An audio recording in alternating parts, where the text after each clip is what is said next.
today. So thanks for taking time with us. So we are from University Hospitals in Cleveland, Ohio, and part of their radiology leadership team. And it may sound warm and fuzzy, but PsyCap really, we promise we'll get to some very concrete ways of using this and or developing it in others and ourselves. So we have no conflicts, obviously, to report for today.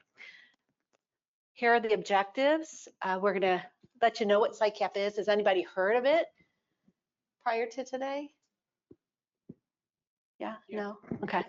We're going to talk about it, define it, what its history is, its components, few related theories around that. And then we're going to talk about why it's important and what kind of positive outcomes you can see from it with someone with a high PsyCap level in yourself, in your teams, and your organizations. And then we're going to talk a little bit about how we measure that and why that's important, because this can actually be developed in you. So if you're not maybe there today with PsyCap, you can actually do some interventions and all to develop that. Oops. That looks like it. Moving right along. Hold on. We're done. Cool. Oh boy, I really skipped ahead, didn't I? I hit that button more than once. Rapid. Okay. Okay. There we go. So, whoopsie. You know, we talk a lot about in our industry, process, technology, and people, right? Those are kind of the three things that make up a really successful organization. Bill Gates said it really well. His inventory, the value of his company walks out of the door every day. It means the people, right? And I would argue that the people are the most important part of our organizations. And you could have the best technology in the world, you could have the best workflow, but if you don't have the right people and the right well-trained people coming with the right attitude, you may not get very far. So just to kind of level set that, we want to talk about the people today. And PsyCap is something that came around. We'll talk a little bit about its history, but it's really just your positive disposition. It's your positive way of thinking, right? Your state of development. There are 4 characteristics to it. We can use the acronym HERO for this. So it's hope, efficacy, resilience, and optimism. Those are the components of PsyCap. It's really just some basic things, and they seem really basic and very, right, duh kind of moments. But without these things, your people are not going to be at their best. So we need people that have high confidence to take on tasks, take on challenges, be able to know that they can succeed at them, to persevere when a pathway is closed, right? Plan A, plan B, sometimes plan Z. We need them to have positive attribution, to think that I can be successful in the future, and then to sustain that success, sustain that momentum, and bounce back. If you get knocked down, are you going to stay down? Or you can actually bounce back up and achieve more. So that whole idea of PsyCap or psychological capital, those few parts, when you pull them all together, is really powerful. So a little bit of history. This comes out of the world of positive psychology, and it's not really that old. I like to say that because it's about 45 years old, so it makes me feel young. It came about in the late 1990s when the APA's president really started trying to shift gears, you know, up to that time. And if you think about it, when we had preventative medicine kind of starting, right? Same kind of thing. We focused on what was wrong with the person. We focused on the disease process. This is trying to then say we should elevate what's good with people as much as that what we need to work on or what we need to fix. So trying to balance that and really bringing about wellness and the disease model hand in hand, not having it always be about what's wrong. How do we fix this? But how do we support and show what's really positive about humans? That truly a positive life is attainable and measurable. And you can see the components there, right? It's positive experiences, it's positive traits, like what brings you joy, what things are your gifts or your talents, and what's positive in the institutions around you. So your families, your friends, your hobby groups, your schools. And then he kind of posited, okay, if we can talk about being positive and what is good about humans, because organizations are made up of humans, can we really translate that to the organization? If we do that, can we have positive behaviors in an organization? So that's then that whole concept of POB. And then these are the guys that kind of took PsyCap and really named it PsyCap. Luthan, Joseph, and Avolio, there are seminal researchers on this topic. And again, 2007, really not that old, but from there on, you have a ton of research out there about this topic. They really just said, short and simple, it's an individual's positive psychological state of development. Are you glass half empty, glass half full? If you want to think of it that way. They pulled together the whole history of psychology, POB, POS, and really incorporated it into this concept. They did a lot of research to show that it can be measured and it can be developed. It's much more state-like than trait-like. And then if you can harness those qualities and really strengthen someone's PsyCap, you can really improve individual, team, organizational performance. So then when you look at HR, we talk about this now, it seems kind of mainstream as far as we should be leveraging our human capital, right? The people, if we prepare them well, that's what's going to get us over the finish line. Sorry, Michelle. So there's 4 core components to this. So hope, having the willpower and pathway to achieve goals. We have efficacy, which is having the confidence and the ability to take on and put in the effort. Resilience and being able to bounce back from adversity, conflict, or even failure. And optimism, a positive outlook and knowing that good things happen. So core theory, sorry, I'm going to stand back here. Core theory provides the framework for understanding stress and resource management. PsyCap represents internal psychological resources that can be developed to protect against stress and boost well-being. Well-being is the outcome when you successfully manage resources and develop strong PsyCap. Positive emotions like joy, gratitude, interest, and love expand our thinking and inspire us to explore new ideas and actions. Over time, these broaden behaviors and thoughts and help build personal resources. So for example, you experience joy, okay, that inspires creativity, okay, while interest encourages exploration and learning. So definitely, so looking at our different capital groups, so we have the economic capital, and those are tangible financial resources and assets. Human capital, the knowledge, skills, abilities, and experience of individuals.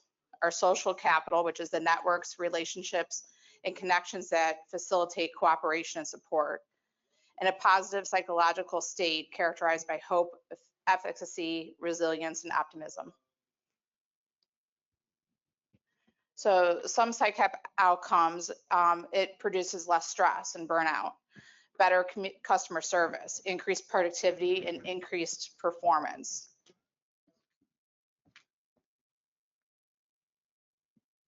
Feel free to chime in whenever you'd like.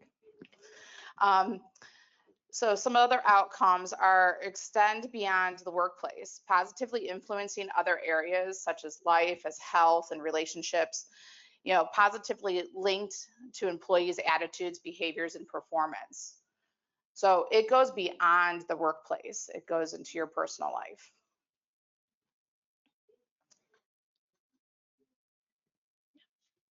And there's a ton of research out there on the positive outcomes. So again, not just fluff, because really we want higher performance, right? Why does it even matter? Why should we care about PsyCap? I think everybody in this room has been through COVID, right? I don't see any younger people, no offense to anyone here, but I think that was a time where obviously we lost people in the workforce. We, on top of just normal retirements, attrition, right? We had people just leave. I'm sure you all experienced that. I know we did. And so then you had that whole Great Resignation going on, right? So now we're in a state of war for talent. We're struggling to keep filled positions. We're struggling against our competition to pay what they're paying. It's a struggle, and we're asking our team to do more with less, right? We know radiology, the demand for services is not getting less, it's only increasing. So we really need a team that can understand how they can be the best of themselves when they're at work. When you have team members that are fully engaged and fully willing to take on change and to take on what the day is going to bring and be optimistic and hopeful of that, that then turns into, and there's positive correlations between that engagement and patient experience scores, right? And then we all know if our patient experience is on point, the rest falls into place. The financial performance falls into place. We have to have the team that understands that and that can work toward that with the level of hope and optimism and resilience and confidence that every day kind of brings it to them, right? And to be able to handle those obstacles that come up. So that's why this matters, right? Investing in our people and trying to really build up PsyCap in our people. That's why this matters. And frankly, in ourselves, right? Because as individuals, we need a high level of those things to be able to take on the day. Our days are not easy either, right? And we're trying to champion for our teams. And really, we end up with needing to have that in ourselves to be able to give it to others. And to Michelle's point, you can use this in absolutely every aspect of your life. You know those people that are pretty darn positive and have that, and then you know that those folks that aren't. But when we look at PsyCap and leadership, as leaders, and we're probably all leaders in this room, it's really important to have our teams, engage our teams, invest in them, right? All of these things just lead up to how we can better leverage them as people, as a team, as organization ambassadors, all of those things. So I'm not going to bore you with details on the validated survey tools, but just know that there are a lot of tools out there if you are so inclined to measure PsyCap. When I was doing my dissertation, I only had the PCQ-24 at my disposal. And some of you I know have taken that because you participated back in the day. So they're all validated tools. There's a bunch of them out there depending on what type of thing you're trying to get at. I put the information for those in the appendix if you're so inclined to look to measure. Why do we care about measuring? Because the nice thing about PsyCap is you can develop it. It's a state-like tendency, right? Hope, optimism, resilience, and self-efficacy. They're state-like, they're not trait-like. So you have the hope of developing them in yourself and in your team. Can be very simple interventions, can be more structured interventions, but regardless, taking time to do those things will help develop. And you're probably doing some of these things already. In our next section, we're going to talk about those things that you can do that will help develop each. And you're, again, probably doing some of them. And if you have other suggestions on how to do, please, we can have that be more of a discussion. But again, it can be invested in and it can be developed. And how do we know this? I love this word, neuroplasticity. Our brains are amazing. We can take our brain and with some simple interventions, reconnect, do different pathways of how we think. They give the examples of like Happify. I don't know if you've ever used that app, or I think of the one I've seen more recently on TV, Calm, right? You just throw that intervention on there with however it's going to make you breathe for 15 seconds and you're calm, right? It's kind of an example of how your brain can reconnect, reorganize how it thinks and change your way of being. So there's Happify, there are YouTube videos, TED Talks, pep talks, simple little interventions that can help us do this. But yeah, neuroplasticity. That's a great word. I love it. Any thoughts, questions before we move on to the next section? Okay, so Snyder's hope theory defines hope as a cognitive process involving clear, meaningful goals with the ability to generate multiple pathways to achieve goals and having the motivation and determination to pursue those pathways. So what does that all mean? So to develop hope, you definitely need to make sure you set goals, okay? Make sure they're SMART goals. Make sure that when you're working on these goals that you have milestones and you have small wins and celebrate those wins when you have those wins. When employees find a purpose and significance in their work, they feel more motivated, engaged, and committed. It's important to give employees the freedom to make decisions, to take ownership of their work. We need to make sure that we give clear expectations, guidelines, and support to ensure that autonomy aligns with the organizational goals. We need to make sure that they're balanced. Too much autonomy without direction can cause confusion, while too many restrictions can stifle innovation.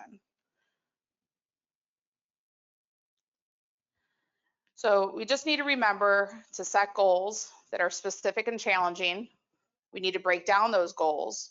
We need to make sure we have multiple pathways, and we need to make sure we celebrate the wins. Efficacy. That's me. It's you. Yeah. So efficacy or competence, right? That's the next component.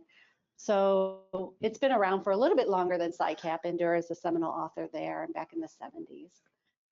He did a lot of research on competence or efficacy.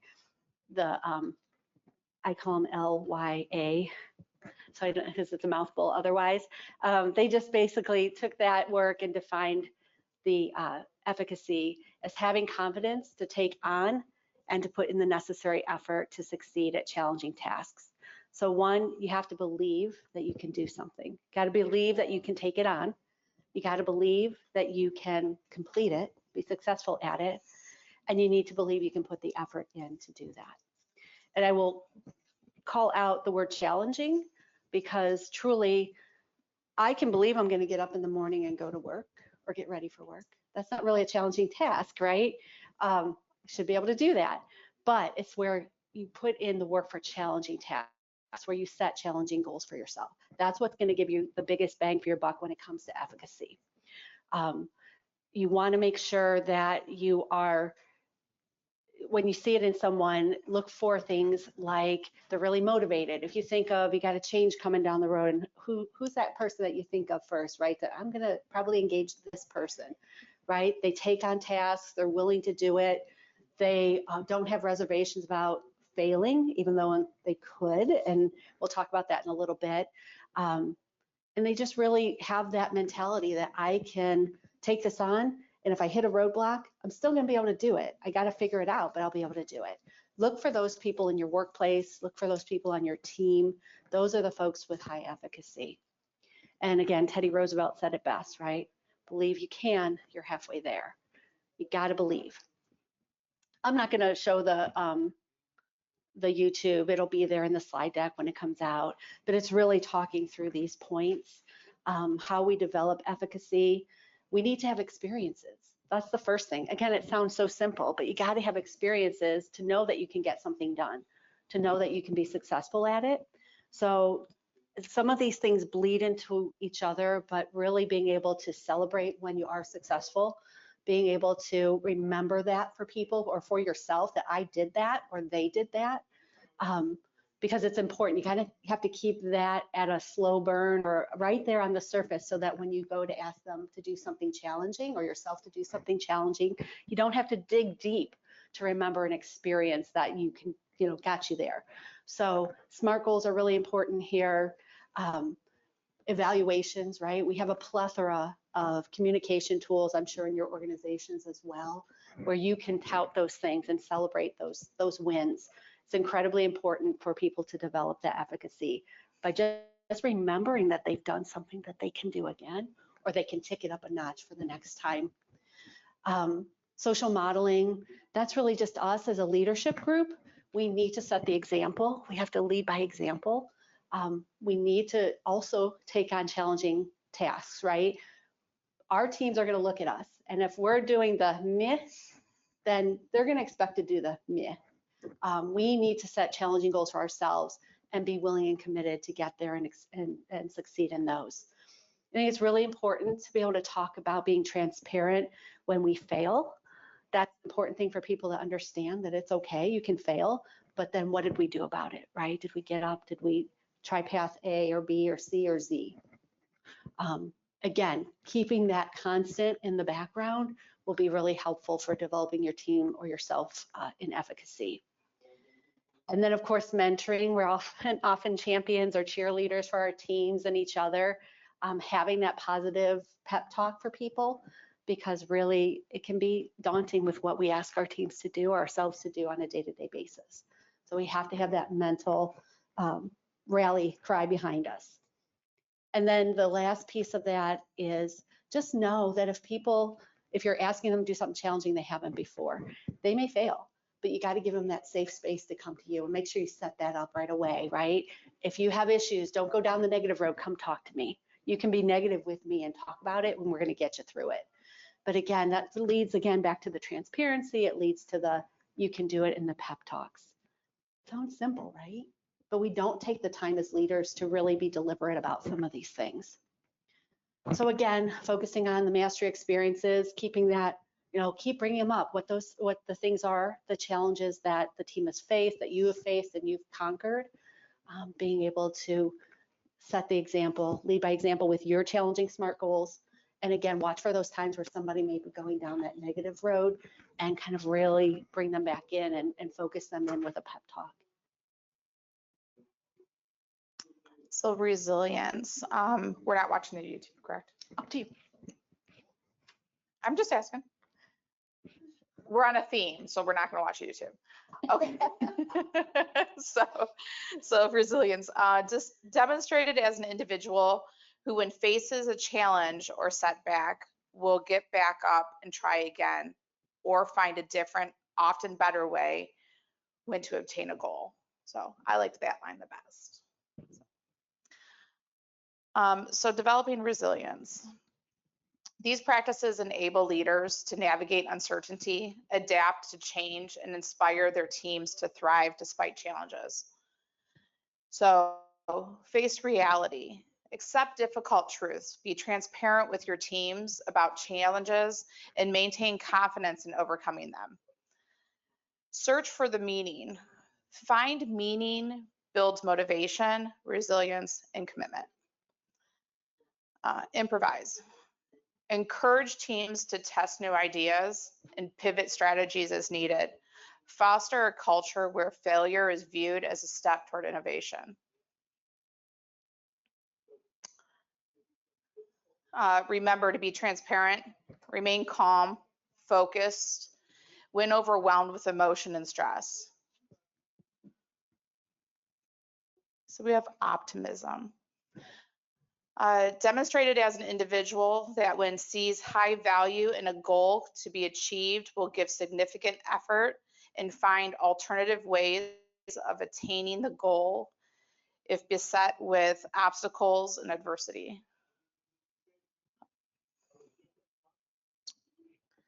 Optimism is a core component of PsyCap and a key factor in resilience, well-being, and effective leadership.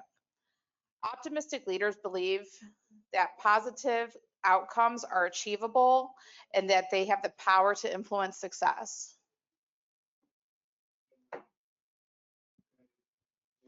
And optimism is not just wishful thinking, it's a proactive mindset that leaders can develop and instill in their teams by reframing challenges, visualizing success, and maintaining flexible thinking. Leaders create resilient, motivated teams capable of thriving in any environment.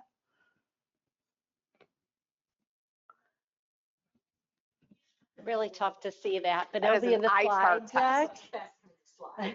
It is a nice summary of a lot of what we talked about today, the key components of PsyCap, what the positive outcomes are of it, some simple interventions that you can do, and then to initiate and then to sustain. So it's kind of a nice little slide to keep handy. Again, the slide deck will be coming out as well. We're happy to share it with y'all if you have an email you want us to send that to.